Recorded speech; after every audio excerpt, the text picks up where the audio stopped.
पिछली श्रृंखला में हमने नीति के दोहों पर विचार किया, या फिर इस बात पर विचार किया कि अगर हम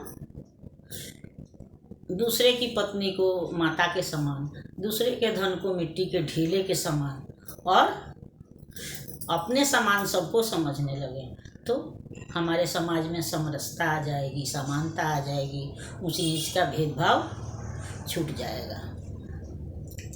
आज हमारा समाज, हम या कहें कि हमारा देश जिस उथल पुथल से गुजर रहा है, या जगह जगह पर नारियां प्रताड़ित हो रही हैं, लड़कियों को कौन कहे, छोटी छोटी बच्चियां भी दरिंदों का शिकार हो रही हैं, वैसे समय में मैं यह समझाने का छोटा सा प्रयास कर रही हूँ कि नारी और पुरुष जो दोनों ही हमारे समाज के आवश्यक अंग हैं, एक दूसरे के पूरक हैं, प्रतिद्वंदी नहीं हैं। इसलिए हमको दोनों ही को एक दूसरे के प्रति आदर और सम्मान का भाव रखना चाहिए। एक के अभाव में दूसरे का जीवन कभी भी पूरा नहीं हो सकता है। जिस पग पग पर हमको जन्म के साथ कहें या जन्म के पहले से ही कहें तो हमको माता की आवश्यकता पड़ती है, बहन की आवश्यकता पड़ती है, फिर आजीवन जीवन संगिनी हमारा साथ निभाती है।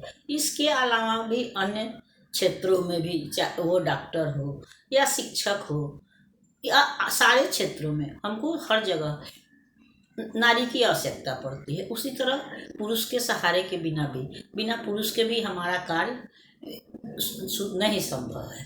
तो दोनों ही हमारे जीवन के आवश्यक अंग हैं, लेकिन अंतर यहाँ पड़ जाता है कि जहाँ भी अवसर मिलता है या अकेली औरत दिखती है तो वहाँ पर पुरुष नहीं रह जाता है, मानवता को खो देता है, वह इंसान से हैवान बन जाता है। वैसी परिस्थिति में मैं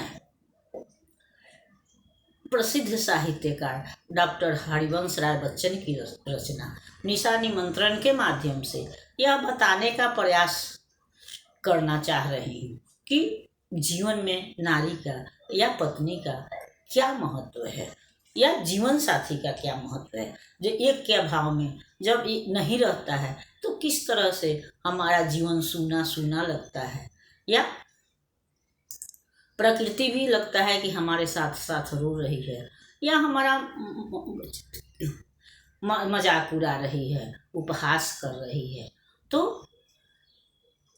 हम इस रचना में देखेंगे कि किस तरह से कवि ने सूर्यास्त से सूर्योदय तक का प्रकृति चित्रण करते हुए अपनी पीड़ा को भी उसी में पिरो दिया है, जो हमारे हृदय को स्पर्श करती है।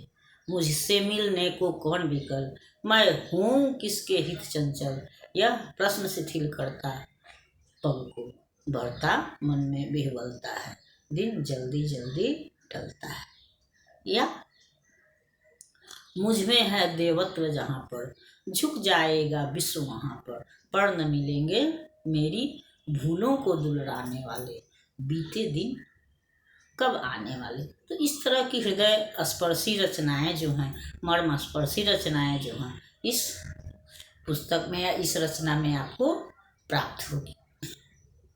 जहाँ तक हरिवंश राय बच्चन की बात है तो डॉक्टर हरिवंश राय बच्चन का जन्म 1907 ईस्वी में इलाहाबाद में हुआ था और वहीं से उन्होंने शिक्षा भी प्राप्त की थी और बाद में वो इलाहाबाद विश्वविद्यालय में अंग्रेजी के लेक्चरर भी हुए।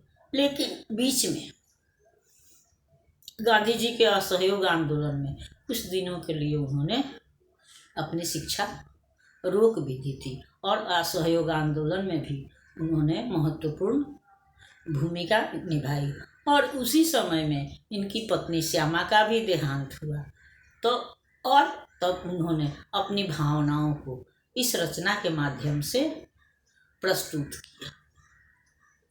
तो साहित्यकार के रूप में तो वो स्मरणीय हैं ही और साहित्य जगत तो उनसे परिचित ही है, लेकिन ऐसे भी साधारण जनता के लिए भी हम कहना चाहें तो हरिवंश राय बच्चन जो हैं आज सदी के महानायक अमिताभ बच्चन के पिता हैं और अभिषेक बच्चन के दादा हैं। अगली श्रृंखला से हम उनकी रचना निशा निमंत्रण पर विचार करेंगे। तब तक यह श्रृंखला आपको पसंद आती है तो इसको लाइक कीजिए, सब्सक्राइब कीजिए। मिलते हैं अगली श्रृंखला में, तब तक के लिए धन्यवाद।